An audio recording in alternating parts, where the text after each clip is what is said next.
Good evening students. हम लोग अब ज़रा अपने थर्मोडायनामिक्स के अगले लेक्चर को कंटिन्यू कर रहे हैं, जिसमें अब हम लोग नई थर्मोडायनामिकल क्वांटिटी इंट्रॉपी के बारे में जानेंगे। लास्ट जो हमारा 14th लेक्चर था उसमें हम लोगों ने इंथैल्पी के ऑल टाइप्स को डिस्कस कर लिया था। एक नई थर्मोडायनामिकल क्वांटिटी इंट्रॉपी अब यहाँ से हमारा इंट्रोड्यूस होगा। तो इंट्रॉपी को डिस्कस करने से पहले हम लोग ज़रा दो बातों को जान जाएं, स्पॉन्टेनियस और नॉन स्पॉन्टेनियस प्रोसेस। तो पहले सुनेंगे स्पॉन्टेनियस प्रोसेस के बारे में। वैसा प्रोसेस जो खुद हो या जिसे एक बार आप इनिशिएट करो और इनिशिएट करके आप फर्दर इनिशिएशन उसे नहीं दो, और अगर वो प्रोसेस चलती रहे तो they are called spontaneous process. जैसे खुद होने वाला प्रोसेस स्पॉन्टेनियस है, पानी का अपर लेवल से लोअर लेवल की तरफ आना, और एक बार इनिशिएट करके छोड़ने वाला एग्जाम्पल है बर्निंग ऑफ कैंडल। आप एक बार कैंडल को जलाकर स्टॉप कर दीजिए, आपका जो है वो टिल कंटिन्यू, जब तक वैक्स है वो जलता रहेगा। जबकि नॉन स्पॉन्टेनियस प्रोसेस वो है जिनको आप जब तक कंटिन्यू कर रहे हो तब तक उनको एक एक्सटर्नल सोर्स की ज़रूरत पड़ती है। जैसे अगर आप पानी को लोअर लेवल से अपर लेवल की तरफ लेकर जाना चाहते हो तो एक मोटर की ज़रूरत पड़ती है। जब तक मोटर आपका ऑन है, पानी लोअर लेवल से अपर लेवल की तरफ जा रही है, तो this one is a called non spontaneous process. उम्मीद करते हैं एक सिंपल सा डेफिनेशन स्पॉन्टेनियस और नॉन स्पॉन्टेनियस का समझ में आपको आ गया होगा। अब ज़रा आगे बढ़ते हैं। तो एक चीज़ अर्लियर आप लोग जानते होइएगा कि एनर्जी और स्टेबिलिटी इनवर्स रिलेटेड होते हैं। अर्लियर बताया हुआ है कि एनर्जी और स्टेबिलिटी जो होता है वो इनवर्स रिलेटेड होता है, और हर कोई स्टेबल बनना चाहता है। तो हर कोई स्टेबल बनना चाहता है, इसका मतलब है कि वो अपनी एनर्जी को डिक्रीज करना चाहेगा, मतलब एनर्जी का लॉस करना चाहेगा। एनर्जी का लॉस मतलब एक्सोथर्मिक प्रोसेस। तो अर्लियर एक हमारे पास कॉन्सेप्ट था कि एक्सोथर्मिक रिएक्शंस आर स्पॉन्टेनियस।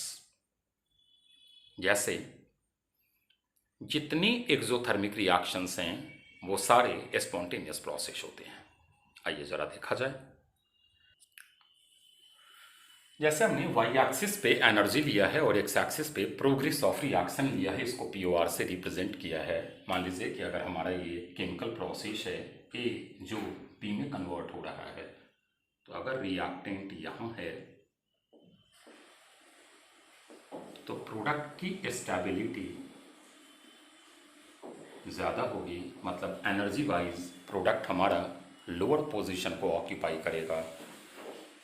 मतलब यह अपनी एनर्जी को लोअर कर रहा है, तो आप बोलिएगा कि यह ए से बी का जो ट्रांसफॉर्मेशन है वो एक स्पॉन्टेनियस प्रोसेस है। इसका मतलब हो गया कि अगर एक ही एनर्जी मान लीजिए 400 किलो जूल है, तो बी का एनर्जी 400 से कम आएगा, मान लीजिए 200 किलो जूल है, तो जो चेंज इन एंथैल्पी आएगा वो हमारा final minus initial is equal to -200 exothermic reactions, और हम बोलेंगे कि यह हमारा एक स्पॉन्टेनियस प्रोसेस है। तो क्या हमने एक बात बताया वो ज़रा क्लियर कीजिएगा कि एक्सोथर्मिक रिएक्शंस जो होते हैं वो एक्चुअली स्पॉन्टेनियस होते हैं, क्योंकि वो डिक्रीज इन एनर्जी प्रोसेस को कंपेन करते हैं, और डिक्रीज इन एनर्जी का मतलब हो गया कि वह स्टेबिलिटी की तरफ मूव करता है। क्लियर है? यहाँ तक की बातों में कोई दिक्कत नहीं है। जैसे हम एक एक्सोथर्मिक रिएक्शंस का एग्जांपल ले, combustion of carbon give CO2, इसका डेल एक्स जो होगा वो निगेटिव आएगा, और हमारा बोलते हैं कि भाई यह हमारा एक स्पॉन्टेनियस प्रोसेस है। अब मान लीजिए कि ठीक है, ये आपने जो रिएक्टेंट से प्रोडक्ट बनाया है, अलग बात है कि इसमें एक्टिवेशन एनर्जी वगैरह की ज़रूरत आएगी, और ये रिएक्शन ऐसे फॉलोड हुआ। यही चीज़ आप बोलते थे कि this one is a activation energy, और जब तक हम एक रिएक्टेंट को ये प्रोवाइड नहीं करेंगे वो हमारा ट्रांजिशन स्टेट फॉर्म नहीं करेगा, और ट्रांजिशन स्टेट जब तक फॉर्म नहीं होगा प्रोडक्ट की फॉर्मेशन नहीं होगी। काइनेटिक्स में बताया हुआ है कि हम यहाँ से लेकर यहाँ तक की जो एनर्जी होती है वो थ्रेशोल्ड एनर्जी कहलाती है, और एक रिएक्टेंट को प्रोडक्ट में कन्वर्ट होने के लिए कम से कम रिएक्टेंट के पास ई थ्रेशोल्ड होना ज़रूरी है। ई थ्रेशोल्ड मतलब एनर्जी।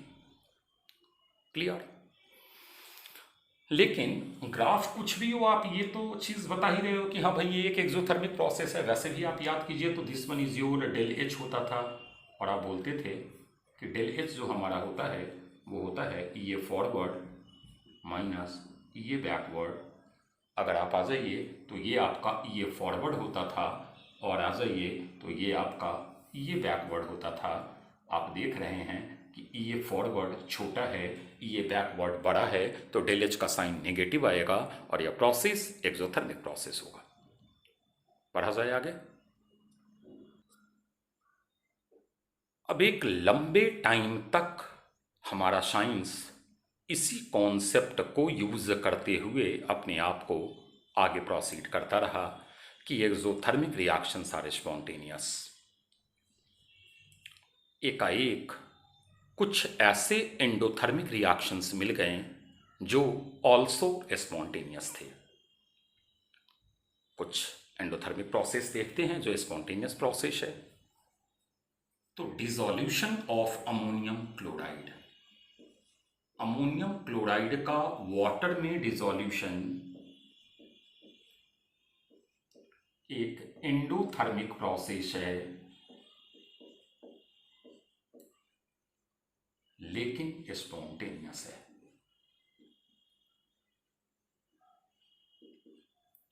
आइस का वाटर में कन्वर्जन एक एंडोथर्मिक प्रोसेस है, लेकिन स्पॉन्टेनियस है, एक्सेट्रास। मतलब फर्स्ट टाइम उनके माइंड में एक कॉन्सेप्ट स्ट्राइक किया कि एक रिएक्शन की फिजिबिलिटी या स्पॉन्टेनिटी के लिए एनर्जी अकेला मेन क्राइटेरिया नहीं है, क्योंकि अगर एनर्जी अकेला मेन क्राइटेरिया होता तो एंडोथर्मिक यह जो रिएक्शंस हैं इनको स्पॉन्टेनियस नहीं बनना चाहिए था, और ये नॉन स्पॉन्टेनियस होते। तब उन लोगों ने रिसर्च करना स्टार्ट किया और बताया कि भाई स्पॉन्टेनिटी ऑफ अ प्रोसेस के लिए हमारे पास कुछ अदर्स फैक्टर भी होते हैं, और उस अदर फैक्टर को ही उन लोगों ने पूरा एंट्रोपी के अंदर डिस्कस किया था। तो पहली बात जो हमने आपको बताया कि भाई एंट्रोपी लाने का वजह क्या था वो समझ में आ गया होगा कि आखिर एंट्रोपी आया क्यों। क्योंकि एंट्रोपी के थ्रू हम लोग एक केमिकल प्रोसेस की स्पॉन्टेनिटी को डिस्कस करेंगे। अलग बात है कि हम पूरा 100% एक्यूरेट एंट्रोपी से भी नहीं हो पाते हैं स्पॉन्टेनिटी के लिए, तभी एक नई थर्मोडायनेमिकल क्वांटिटी गिब्स एनर्जी आया था। लेकिन हाँ, बहुत सारी प्रॉब्लम को इसने हमारे सॉल्व कर दिया था। तो समस्याएं क्या थी कि भाई स्टार्टिंग तो ठीक है कि exothermic reactions are spontaneous, trivial statement है, लेकिन एंडोथर्मिक क्यों स्पॉन्टेनियस हो गया। तो आइए इन दो एग्जाम्पल्स को अगर आप बहुत केयरफुली देख रहे होइएगा तो मान लीजिए कि ये एनर्जेटिकली फेवरेबल नहीं है स्पॉन्टेनियस होने के लिए, तो आखिर क्या फैक्टर है जिसके कारण ये स्पॉन्टेनियस हो गया। तो एक कॉमन चीज़ है जो आप ऑब्जर्व कर रहे होइएगा कि दोनों में एक्सपांसन की केस हो रही है, दोनों एक्सपांड हो रहा है। बच्चा बोला कैसे एक्सपांड हो रहा है सर, तो आइए देखिएगा। ये सॉलिड काफी क्लोजली पैक्ड है, उसके रेस्पेक्ट में ये लिक्विड आ गया। लिक्विड आ गया तो ऑब्वियस सी बात है कि ये जो इंटर एटॉमिक पार्टिकल्स होंगे वो काफ़ी दूर दूर होंगे। सॉलिड काफ़ी क्लोजली पैक्ड होता है, लिक्विड उसके रेस्पेक्ट में थोड़ा डिस्टेंस ज़्यादा लेता है, गैस और भी ज़्यादा लेता है। फिर आ जाइए, अमोनियम क्लोराइड सॉलिड है, काफ़ी क्लोजली पैक्ड है, आपने वाटर में डाला है तो पढ़े हुए हैं कि सॉल्वेशन के कारण एक्चुअली जो हमारा बॉन्ड होता है आयोनिक कंपाउंड का, वो डिस्टर्ब्ड होता है due to formation of intimate ion pairs, और फर्दर वो इंटीमेट आयन पेयर जो बनता है उसी में हमारा वाटर एम्बेडेड होता है, और वो इन आयोनिक कंपाउंड के जो अट्रैक्शंस हैं उनको वीकर करता है। वीकर करता है तो ऑब्वियस सी बात है कि अगर अट्रैक्शन वीकर हो गया तो जो बॉन्ड है वो हमारा थोड़ा जिगजैग होगा, मतलब वो फैलेगा थोड़ा। मतलब एक चीज आपने देखा है कि किसी चीज का एक्सपांसन स्पॉन्टेनिटी को लीड करता है।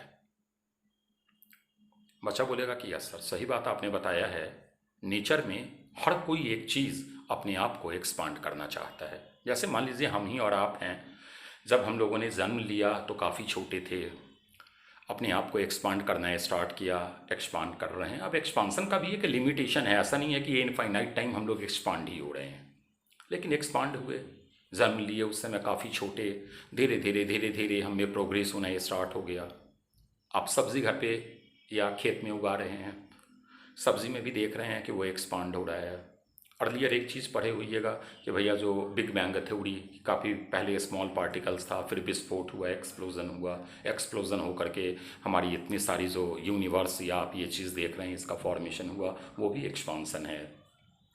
मतलब नेचर में हर एक चीज़ अपने आप को एक्सपांसन की तरफ लीड करती है, और अगर कोई चीज़ एक्सपांड होगा तो मतलब वो स्पॉन्टेनिटी को लीड करेगा।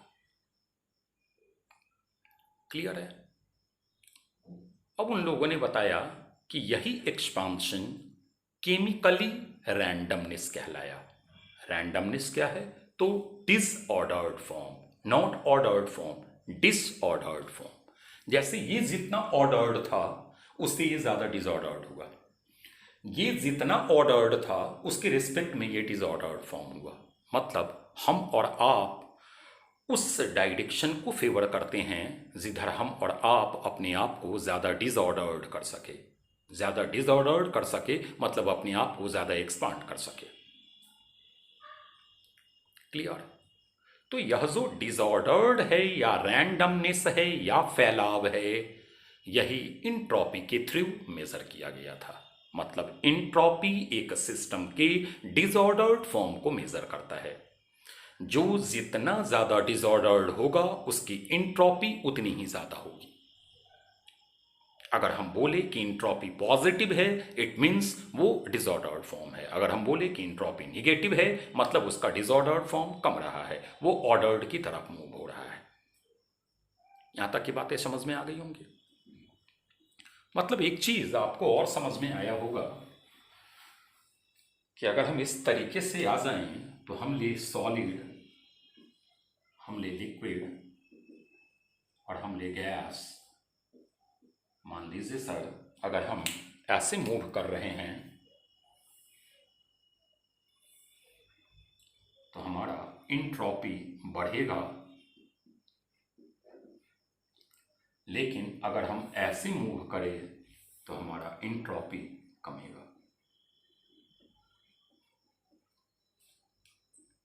एक एग्जांपल से देखते हैं। जैसे देखिए, हम एक एग्जांपल ले रहे हैं, यहां देखना, PCl5 गैसियस या टूट गया PCl3 gaseous plus Cl2 gaseous. अब आप बोलोगे कि एक मूल गैस दो मूल गैस दे रहे हैं, तो ऑब्वियस सी बात है कि एक्सपांसन फैलाव हो रहा है, मतलब इंट्रॉपी इंक्रीज हो रही है। बोलेंगे बिल्कुल सही बात है भाई, इंट्रॉपी बढ़ रहा है। और हर कोई फैलाव की तरफ जाना चाहता है, एक्सपांड होना चाहता है, तो इसलिए हम और आप बोल सकते हैं कि यह अगर एनर्जेटिकली फेवरेबल नहीं हो रहा है तो मे बी यह अपने उस डिसऑर्डर्ड फॉर्म के कारण स्पॉन्टेनियस बन रहा होगा। अब आइए, जैसे हम एक एग्जांपल और ले लेते हैं, देखिएगा। हम ले लिए CaCO3 सॉलिड, ये हमारा प्रोडक्ट दे रहा है CaO solid plus CO2 gaseous. आप बोलिएगा कि सर गैसेस बढ़ रहे हैं राइट हैंड साइड में, मतलब एक्सपैंड हो रहा है, और अगर एक्सपैंड हो रहा है तो इंट्रॉपी इंक्रीज हो रही है सर।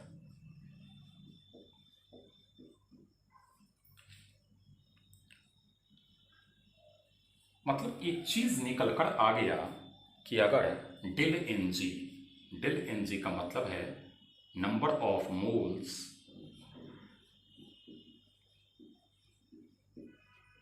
ऑफ गैसेस प्रोडक्ट का minus number of moles of gases reactant का अगर ग्रेटर देन 0 आ जाए तो डिसऑर्डर्ड रैंडमनेस उसी को बोलते हैं या एक्सपांशन बढ़ेगा, मतलब इंट्रॉपी बढ़ेगा। और इंट्रॉपी बढ़ेगा मतलब वो सिस्टम स्पॉन्टेनियस होने की तरफ मूव करेगा। क्लियर है? बढ़ा जाए आगे। आइए, अगर देखा जाए तो हम लोगों को साइन ऑफ इंट्रॉपी प्रेडिक्ट करना है, तो यहां देखिएगा तो del N g 2-1 greater than 0 आ रहा है, मतलब इंट्रॉपी बढ़ेगा। अभी हम इंट्रॉपी की बात कर रहे हैं, स्पॉन्टेनियस नॉन स्पॉन्टेनियस की बात नहीं कर रहे हैं, क्योंकि हमने ये स्टार्टिंग में ही कहा था कि इंट्रॉपी बहुत अच्छा वे नहीं है एक प्रोसेस की स्पॉन्टेनिटी को डिस्कस करने के लिए। आगे जैसे जैसे लेक्चर बढ़ेगा आप हमारी बातों को समझिएगा। मतलब एक रिएक्शन स्पॉन्टेनियस है या नहीं है, वो एक बेटर वे गिव्स एनर्जी है, वही बताता है। फिर आ जाइए यहाँ पर, अगर आप आइएगा तो डेल एन जी आपका लेस देन 0 आ रहा है। फिर अगले में आ जाइए तो डेल एन जी हमारा ग्रेटर देन 0 है, क्योंकि गैस 2 है, इस साइड तो गैस है ही नहीं। एक्सपांसन एंट्रोपी बढ़ेगा। कार्बन ग्रेफाइट से कार्बन डायमंड की तरफ जा रहे हो। याद होगा कि डायमंड जो है वो हार्डेस्ट होता है और रेगुलर पैटर्न है उसकी पैकिंग का। तो ऑब्वियस सी बात है कि आप डिसऑर्डर्ड से ऑर्डर्ड फॉर्म की तरफ जा रहे हैं, तो एस कमेगा। इनटू 20 एटमॉस्फेयर पर है और इनटू गैस 5 एटमॉस्फेयर पर है। दोनों गैस है, सेम कंपोनेंट है। डेल एन जी आइडिया नहीं दे रहा है। प्रेशर कम रहा है। प्रेशर कम रहा है मतलब वॉल्यूम बढ़ रहा है। वॉल्यूम बढ़ रहा है मतलब एक्सपांड हो रहा है। एक्सपांड हो रहा है मतलब एस बढ़ेगा। यहाँ पर आ जाइए, डिसैलिनेशन ऑफ वाटर टर्म से परिचित होइएगा। यह अपोजिट सॉल्यूशन का होता है, और अगर सॉल्यूशन का अपोजिट है तो एस कमेगा। उम्मीद करते हैं यहाँ तक की बातें समझ में आ गई होंगी। हम लोगों ने साइन ऑफ इंट्रॉपी को डिस्कस किया है। अब देखिए, एक चीज समझ लेना, यहाँ del N G less than 0 है, मतलब एस कम रहा है। हमने इंट्रॉपी का साइन बताया। अब ये आप नहीं बता सकते हो कि इट इज स्पॉन्टेनियस और नॉन स्पॉन्टेनियस, ये नहीं बोल सकते हैं। मतलब हाँ, उसकी टेंडेंसी उधर जाने की है, लेकिन अभी फिलहाल ये बता पाने में अभी हम सिर्फ इंट्रॉपी की साइन डिस्कस कर पा रहे हैं। इंट्रॉपी कमेगा, इंट्रॉपी बढ़ेगा, एक्सेट्रास। बढ़े आगे। अब अगला हमारा आ गया, गैसेस अलाउड टू मिक्स। अगर गैस मिलेंगे तो फैलने की टेंडेंसी, डिसऑर्डर्ड फॉर्म बढ़ेगा। डिसऑर्डर्ड फॉर्म बढ़ेगा तो एस बढ़ेगा। अभी जरा इस क्वेश्चन को रख रहे हैं, फिर नीचे वाले क्वेश्चन पे आ रहे हैं। तो इतना तो आपको पता है, मान लीजिए इसको ए माने, इसको बी माने, इसको सी माने, इसको डी माने। तो अभी आपने कहा है कि वेपर सबसे ज़्यादा डिसऑर्डर्ड होता है, मतलब डी सबसे ज़्यादा। अब लिक्विड का 2 स्टेट है, तो अंतर क्या है? टेम्परेचर का अंतर है। तो जो हाइयर टेम्परेचर पे होगा वो ज़्यादा डिसऑर्डर्ड होगा। तो डी के बाद सी, सी के बाद बी, बी के बाद ए। यहाँ अरेंज हमने कर दिया है। अब आते हैं ऊपर वाले एग्जाम्पल पे। तो पहले ज़रा इसे हटाते हैं। देखिएगा, del N g is equal to 0 है। एक बात याद रखना, एंट्रोपी 0 नहीं होता, तो यहाँ 0 नहीं बोल सकते हो, ठीक है। अब बोलता है कि भाई यहाँ एक्यूरेटली प्रिडिक्ट कर पाना कि इंट्रॉपी बढ़ेगा या कमेगा डिफिकल्ट है। क्योंकि हमें देखना होगा कि कौन ज़्यादा डिसऑर्डर्ड है। तो इन जनरल, ऑलवेज ट्रू नहीं होता है, इन जनरल दो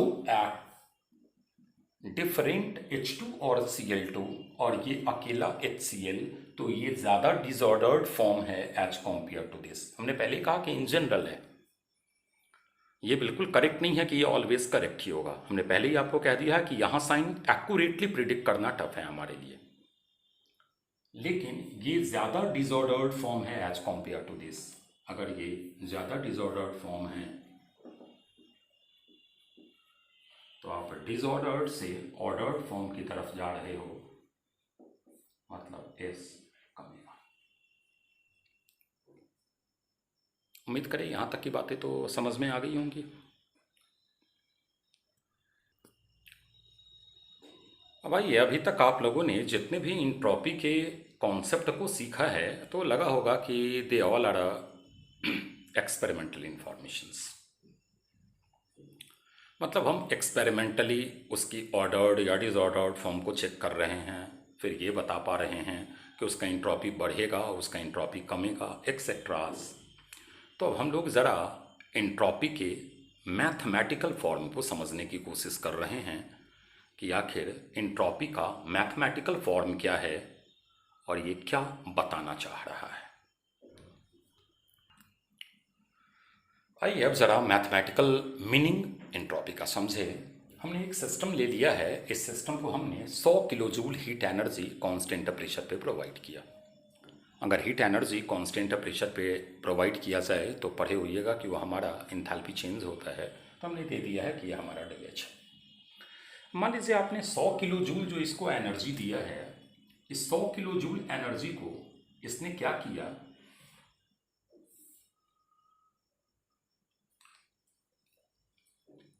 मान लीजिए 60 किलो जूल ये वर्क में यूज कर गया।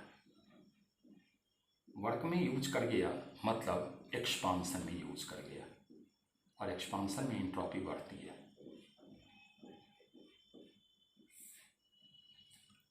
और रेस्ट 40 किलो जूल जो है वो सिस्टम में स्टोर कर दिया।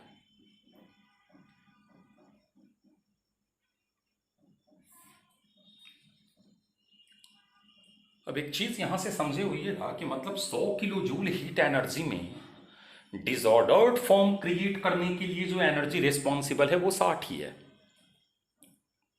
40 नहीं है। 40 तो जो ये स्टोर किया है वो अदर्स किसी प्रोसेस में यूज करेगा। तो आइए, क्यू रिवर्सिबल, क्यू का मतलब है heat given to the system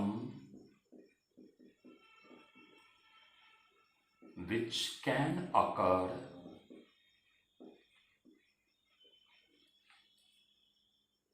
expansion या contraction। अगर कॉन्ट्रैक्शन होगा तो एंट्रोपी कमेगा, एक्सपैंड होगा तो एंट्रोपी बढ़ेगा। अब मान लीजिए कि इससे हम 60 किलो जूल एनर्जी विड्रॉ कर लेते,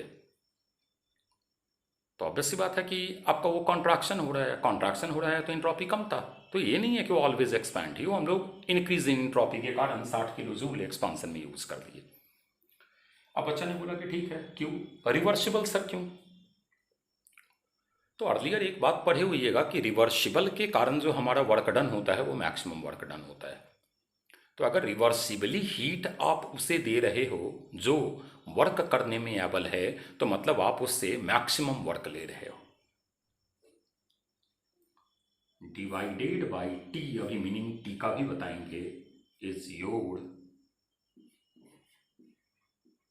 ये भी एब्सोल्यूट वैल्यू नहीं आती है। जैसे इंटरनल एनर्जी इंथैल्पी का आप एब्सोल्यूट वैल्यू नहीं निकाले थे, वैसे ये चेंज इन एंट्रोपी होता है। अभी बताएंगे आगे चेंज इन एंट्रोपी, फिर हमारा वही होता है फाइनल माइनस इनिशियल।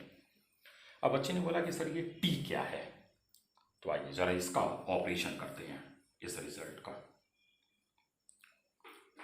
तो पहले जरा इसके यूनिट की बात करें, तो बच्चा बोलेगा कि सर इसका यूनिट हुआ जूल पर केल्विन। मतलब पर केल्विन कितना हीट एनर्जी सिस्टम को डिसऑर्डर्ड बनाया है। पर केल्विन कितना हीट एनर्जी सिस्टम को डिसऑर्डर्ड बनाया है। जो ज़्यादा डिसऑर्डर्ड बनाएगा हम बोलेंगे कि भाई इसकी एंट्रोपी ज़्यादा है। बच्चे ने बोला कि समझ में एकदम नहीं आया सर। हम बोले चलिए ठीक है। अब हम इसी का दो केस ले लेते हैं। मान लीजिए इसका फर्स्ट केस लिए when temperature is equal to मान लेते हैं 100 केल्विन है, एज्यूम ही करना है। और दूसरा केस ले लेते हैं व्हेन टेम्परेचर इज 200 केल्विन। चलिए यहाँ डेल एस आपने निकाला तो del S is equal to आ गया 60/100 इज इक्वल टू 0.6 और यहाँ डेल एस आ गया हमारा 60/200 इज इक्वल टू 0.3। मतलब एक चीज बताइए, पर केल्विन 100 केल्विन वाले में पर केल्विन 0.6 का डिस्टर्बेंस क्रिएट हो रहा है, जबकि यहां पर केल्विन 0.3 का आपका वो रैंडमनेस क्रिएट हो रहा है। यहां जो डिसऑर्डर्ड पर केल्विन हो रहा है वो 0.6 से हो रहा है और यहां जो डिसऑर्डर्ड हो रहा है वो 0.3 से हो रहा है। और आप बोलते हो कि जितना ज़्यादा डिसऑर्डर्ड होगा एंट्रोपी उतनी ही ज़्यादा होगी। तो एक बात बताइए, कौन सा टेम्परेचर जो है वो ज़्यादा रिस्पॉन्सिबल है डिसऑर्डर्ड बनाने में? तो आप बोलिएगा 100 केल्विन वाला। तो डेल एस का मैथमेटिकल जो फॉर्मुलेशन होता है वो हमारा होता है Q reversible divided by T. कोई मीनिंग पूछे इसका तो हम बताएंगे, जैसे अगर मान लीजिए कि इसका डेल एस का मैग्नीट्यूड आ गया 5 जूल पर केल्विन, तो हम बोलेंगे कि पर केल्विन उसने 5 जूल का डिसऑर्डर्ड किया है सिस्टम को। मतलब सिस्टम में जो पर केल्विन रैंडमनेस आया है वो 5 जूल का आया है। क्लियर है? बातें समझ में आ गई? मतलब mathematical meaning of del S is your q divided by T. Clear है? बातें समझ में आ गई? तो आइए, अभी तक हम लोग जितनी अपनी बातों को पढ़े हैं, चाहे वो एक्सपेरिमेंटल मतलब क्वालिटेटिव पढ़े हो या क्वांटिटेटिव पढ़े हो, उससे जो हम लोगों ने एक कॉन्क्लूज़न भी ड्रॉ किया है। तो एंट्रोपी को हमने यहाँ डिफाइन किया है कि द डिग्री ऑफ रैंडमनेस, जिसको डिसऑर्डर फॉर्म बोलते हैं, in a system is expressed by thermodynamic property called entropy. मतलब यह एक सिस्टम के डिसऑर्डर्ड फॉर्म को मेजर करता है। जितना डिसऑर्डर्ड फॉर्म ज़्यादा होगा एंट्रोपी उतनी ही ज़्यादा होगी। फिर आगे हमने आपको कहा है कि डेल एस मतलब चेंज इन एंट्रोपी ड्यूरिंग किसी भी प्रोसेस में, यह S final minus S initial होता है, and del S during chemical change S product minus S reactant होता है। फिर आगे जैसे एंथैल्पी हो या इंटरनल एनर्जी हो, बिल्कुल उसी की तरह यह एक स्टेट फंक्शन होता है और यह एक एक्सटेंसिव प्रॉपर्टी होती है। तब जितनी चीज़ों को हम लोगों ने अभी तक जाना है उन चीज़ों को हमने एक जगह आपको कलेक्ट करके दे दिया। बढ़िए आगे। भाई फिर जितनी बातों को हमने डिस्कस किया था उनको हमने एक जगह कलेक्ट कर दिया है। मैथमेटिकल फॉर्म ऑफ एंट्रोपी, तो del S is equal to q reversible by T, ये इंटीग्रल फॉर्म में ऊपर लिखा हुआ है।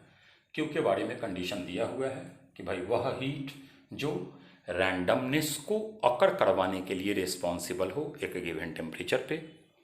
फिर आगे हमने कहा है कि अगर हीट सिस्टम एब्जॉर्ब कर रही है तो रैंडमनेस बढ़ेगा, तो डेल एस ग्रेटर देन 0 है। और अगर हीट इवॉल्व हो रहा है तो रैंडमनेस कमेगा, डेल एस लेस देन 0 है।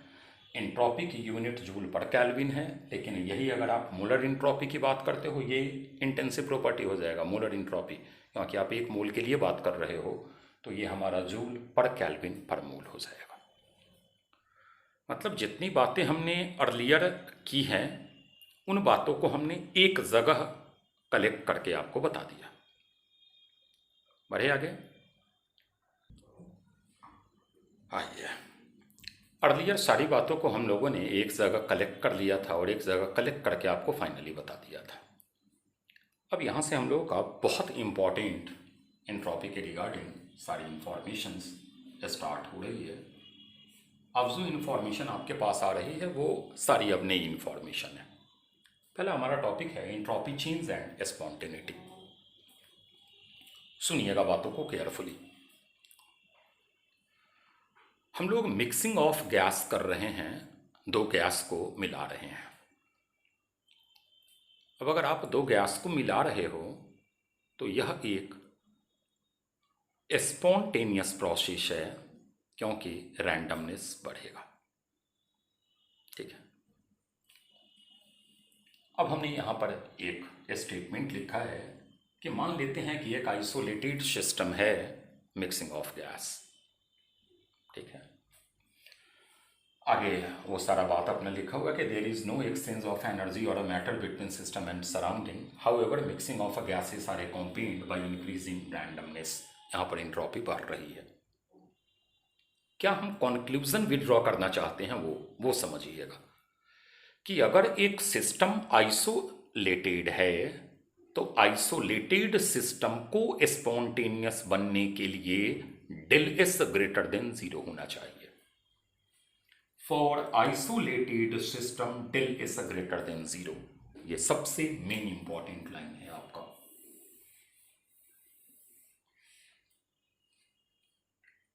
अब नीचे की लाइन और भी इंपॉर्टेंट है। कहता है कि मान लीजिए कि अगर हमारा कोई सिस्टम आइसोलेटेड नहीं है, तब कहता है कि तब आपको डेल एस टोटल देखना होगा।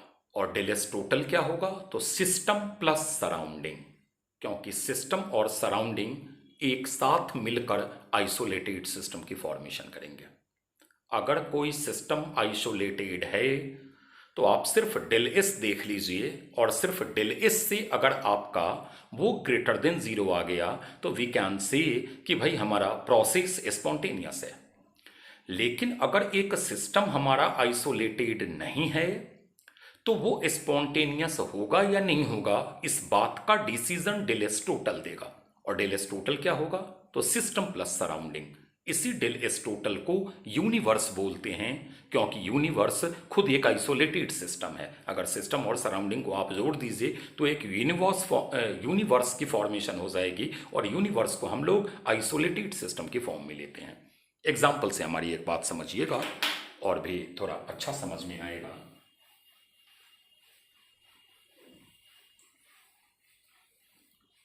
एक एग्जाम्पल देखना, बहुत अच्छा एग्जाम्पल और समझने वाला एग्जाम्पल है।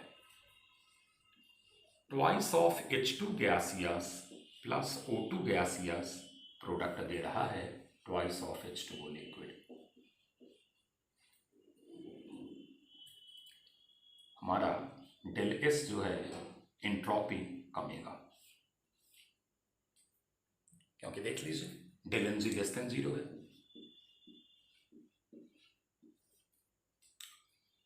एंट्रोपी की साइन आपने बताया है, जानते हैं प्रोसेस स्पॉन्टेनियस है। बच्चे ने बोला कि सर स्पॉन्टेनियस हाउ? आप तो अभी बोले थे कि एक प्रोसेस उधर जाता है, उसकी टेंडेंसी उधर जाने की होती है जिधर वो अपना सिस्टम एक्सपांड होना चाह रहा है। सही बात है। लेकिन अभी एक चीज हमने आपको और बताया कि एक नॉन आइसोलेटेड सिस्टम में डेल एस टोटल डिसाइड करता है कि प्रोसेस स्पॉन्टेनियस होगा या नहीं होगा, और del S total del S system plus del S surrounding है। अब मान लीजिए कि ये आपका पूरा सिस्टम है,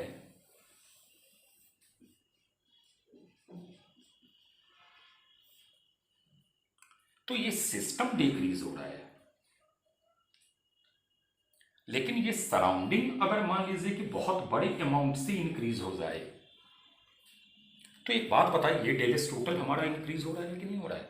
और डेल एस टोटल अगर हमारा इंक्रीज हो रहा है, अभी आपने कहा है आइसोलेटेड में भी कहा है कि del S greater than 0 then process spontaneous, तो नॉन आइसोलेटेड सिस्टम में del S total greater than 0 then spontaneous.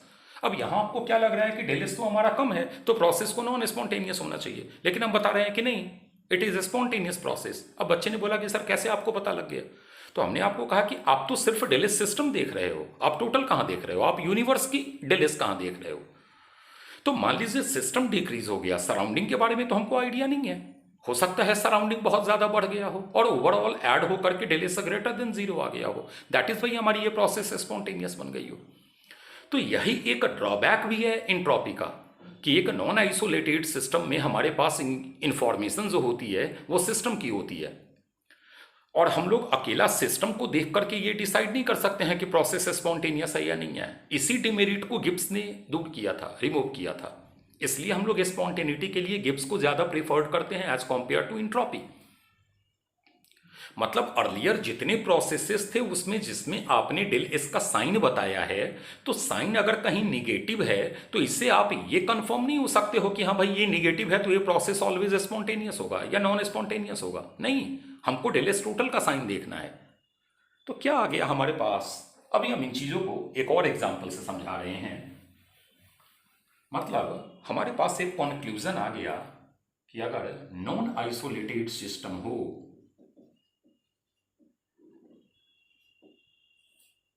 तो डेल एस टोटल, जिसको डेल एस यूनिवर्स भी बोलते हैं, is equal to del S system plus del S surrounding अगर greater than zero आ जाए तो प्रोसेस स्पॉन्टेनियस।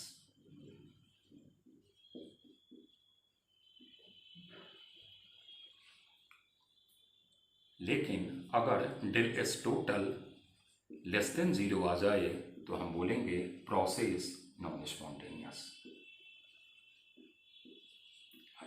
एक बच्चे ने बोला कि सर समझ में नहीं आया, एक और एग्जांपल दीजिए ताकि बातों को हम और क्लियरली समझ सकें। हम बोले चलिए आइए देखते हैं। दो बातें बताए हैं बेटा, इसको दिमाग में रखो। अगर एक सिस्टम आइसोलेटेड सिस्टम है तो वहां पर आपको डेल एस टोटल नहीं देखना है, आपको सिर्फ डेल एस सिस्टम देख लेना है, और वो अगर ग्रेटर देन जीरो आ गया तो we can predict reaction is spontaneous और नॉन स्पॉन्टेनियस। जैसे मिक्सिंग ऑफ गैस एक आइसोलेटेड सिस्टम का एग्जाम्पल है। हमने सिर्फ मिक्सिंग ऑफ गैस में गैस जो हमारा सिस्टम है हमने उसी को देख करके बता दिया कि प्रोसेस स्पॉन्टेनियस है। लेकिन हमने कहा कि नहीं भाई, अगर हमारा एक नॉन आइसोलेटेड सिस्टम है तो नॉन आइसोलेटेड सिस्टम में सिस्टम और सराउंडिंग दोनों मिल करके उसको आइसोलेट बनाते हैं, तो वहां पर आपको सिस्टम प्लस सराउंडिंग दोनों देखना होगा, और वो दोनों अगर ग्रेटर देन जीरो आ जाए then we can predict process is spontaneous, और अगर वो लेस देन जीरो आ जाए तो हम बताएंगे कि प्रोसेस हमारा नॉन स्पॉन्टेनियस है। आइए एक एग्जाम्पल से समझते हैं इसको और बेटर तरीके से। हमने एक मेन सिस्टम बनाया ए जो 200 केल्विन पर है, और बी और सी दो इंडिविजुअल्स हैं जो 100 केल्विन और 5000 केल्विन पे है। हम इसकी इंट्रोपी को बढ़ा रहे हैं। आइए, ठीक है, बढ़ा दिया। एक वे है बढ़ाने का, इससे फर्स्ट वे।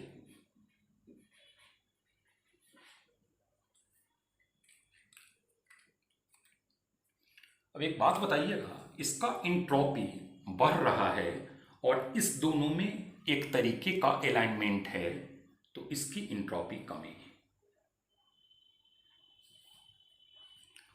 टेम्परेचर कम है तो इसका जो इंट्रोपी कमेगा वो ज्यादा कमेगा। ज्यादा कमेगा तो आप डेल एस टोटल निकाल लो, तो del S total is equal to, ये मैग्नीट्यूड बढ़ रहा है लेकिन उसके रेस्पेक्ट में ये मैग्नीट्यूड काफी कम रहा है, तो ये हमारा आ जाएगा लेस देन जीरो, मतलब नॉन स्पॉन्टेनियस। यही वजह होता है कि हीट का फ्लो लोअर टेम्परेचर से हायर टेम्परेचर की तरफ नहीं होता। This one is a second law of thermodynamics, prove भी हो गया। यही है सेकेंड लॉ ऑफ थर्मोडायनामिक्स कि हीट का flow higher temperature to lower temperature होता है। आप लोअर टेम्परेचर से हायर टेम्परेचर की तरफ कर रहे हो, इसका इंट्रोपी बढ़ा, हमने एज्यूम्ड कर लिया है कि इसका इंट्रोपी बढ़ रहा है। इन दोनों के बीच अभी इसमें इससे कोई लेना देना नहीं है, तो ये बढ़ रहा है तो ये तो कमेगा ही। अब मान लीजिए कि ये 100 केल्विन पर है और ये 200 केल्विन पर है, तो ये जो कमेगा ये काफी लार्ज अमाउंट पे अपनी इंट्रोपी को कमाएगा, तो ऑब्वियस सी बात है कि ये जो कम होगा और ये जो बढ़ रहा है, ये दोनों मिल करके इंट्रॉपी को निगेटिव बना देंगे। अब आइए इस पे आते हैं सेकेंड वे पे।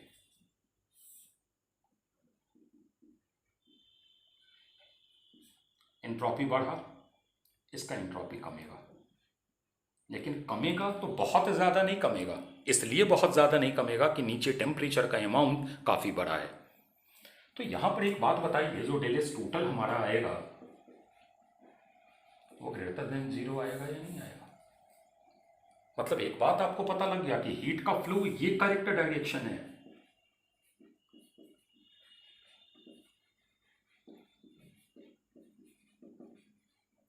हीट के फ्लो का ये करेक्ट डायरेक्शन नहीं है। अब देखिएगा, इन दोनों प्रोसेसेस में इस सिस्टम की इंट्रॉपी बढ़ रही है, तो आप सिर्फ अगर इसको देखते तो आपको लगता कि this one is also spontaneous and this one is also spontaneous, क्योंकि आप डेल एस टोटल चेक नहीं कर रहे हो। लेकिन जैसे ही आपने डेल एस टोटल चेक किया, आपने कहा कि this one is a non spontaneous and this one becomes spontaneous. यही बात हम आपको बता रहे हैं कि अगर एक सिस्टम नॉन आइसोलेटेड है तो कभी सिस्टम को देख करके आप प्रिडिक्ट मत करो कि प्रोसेस इज स्पॉन्टेनियस और नॉन स्पॉन्टेनियस। आपको डेल एस टोटल देखना होगा। जैसे यहां पर आपने डेल एस टोटल देखा है और डेल एस टोटल देख करके आपने फाइनली कंक्लूजन निकाला है कि this one is a non spontaneous process. यहां पर भी आपने डेल एस टोटल देखा है और डेल एस टोटल देख करके आपने प्रिडिक्ट किया है कि this process is spontaneous. Clear? तो भाई ये उन्हीं बातों को ज़रा हम लोग फिर एक जगह कलेक्ट कर ले। तो हमने कहा है कि भाई अगर कोई स्पॉन्टेनियस प्रोसेस है तो सिस्टम की इंट्रॉपी बढ़ती जाती है और बढ़ते बढ़ते बढ़ते बढ़ते वो एक मैक्सिमम वैल्यू को ऑब्टेन्ड कर लेता है, जिसको इक्विलिब्रियम स्टेट बोला जाता है। उसके बाद फर्दर किसी भी तरीके का इंट्रॉपी चेंज अकर नहीं होता। लिखा हुआ है, during the spontaneous process entropy of a system goes on increasing, ये इंक्रीजिंग का साइन है, till the system attains equilibrium state, that is entropy of system becomes maximum. वहां पर आकर के इंट्रोपी का जो मैग्नीट्यूड होगा वो मैक्सिमम हो जाएगा and further no more increase in entropy of the system. जो तीन बातें आई है वो हमने लिख दिया। Del S greater than 0 spontaneous isolated system, del S total greater than 0 spontaneous non isolated system का, del S is equal to अगर 0 आ गया तो इक्विलिब्रियम स्टेट को हम लोग अटेंड कर रहे हैं।